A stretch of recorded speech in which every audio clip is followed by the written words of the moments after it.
My search on JSTOR this week for articles relating to my trifold focus on Jefferson, Madison, and religious dissenters in Virginia in the years preceding the passage of Jefferson's statute yielded a large number of results. In my search, it was very tempting to stop and visit with some old friends, but I resisted and I drew instead from 3 articles that were published after I completed my MA thesis in 2010. Each of the articles I looked at takes a separate approach to the subject. One is political, one is legal, and one is a historical narrative. They generally utilize many of the same standard sources on the topic, most of which are pretty much classics in the field. They rely on these for the basic narrative and some common understanding, but then they integrate specific letters, journals, public records, and speech texts to direct the focus of their individual studies.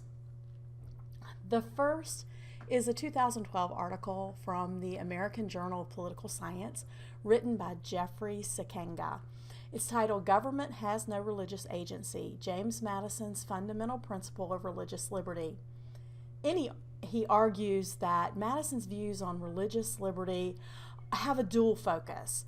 First, when talking about church establishment, Madison claimed that government lacks even the power to perceive religious opinions or practices, while in matters of free exercise, the government has the power to accommodate on the basis of religious belief, even if the government had to perceive religious opinions. It's evidence of Madison's complicated and often convoluted view of political and ideological matters. Sikenga examines his 1790 proposal that would allow religious objectors to be excused from military service to illustrate his point. The Disestablishment of Religion in Virginia by Deborah R. Neal was published earlier this year, and it takes a more narrative approach to the events that ended with the passage of Jefferson's statute. She divides the events that led into disestablishment into 3 stages. The first begins in 1776, when independence was declared and the first Virginia Constitution was written. The second began in 1779, when Jefferson first introduced his statute and a general assessment plan was proposed. The third began in the early 1780s at the close of the American War for Independence, when Henry's general assessment plan began to gain traction and Madison's response with the memorial and remonstrance and subsequent proposal of Jefferson's statute ended the debate. Neal places the religious dissenters of Virginia firmly in the center of the discussion and makes the argument against those that had claimed that this group have a different understanding of what church-state relations should be. She instead concludes that though they may have had different motives for church disestablishment, their ideas were the same as those held by Madison and Jefferson.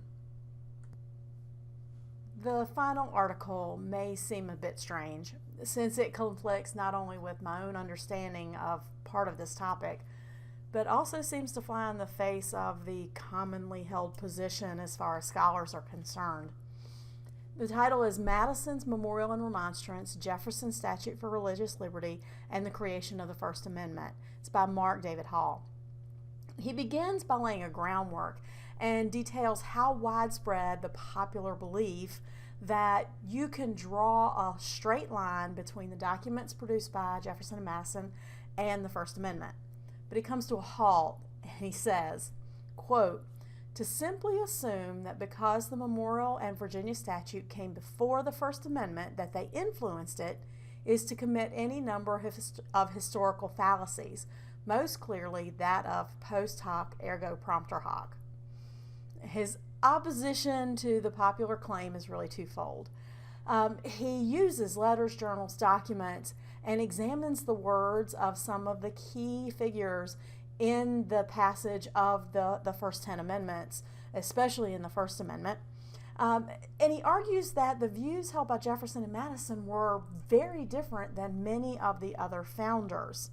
He also claims that we have insufficient evidence to really prove that the words and ideas of the memorial and the statute were known widely enough between the days between their passage and the writing and ratification of the First Amendment to say that there really is some causality there. He says the absence of evidence comes very close to propagating an untruth. There might be validity to what has been widely suspected, but we need more concrete evidence before we can really establish that connection with certainty. Reading all of these articles has really opened up some avenues for me in my dissertation research, and I'm really looking forward to diving in a little deeper.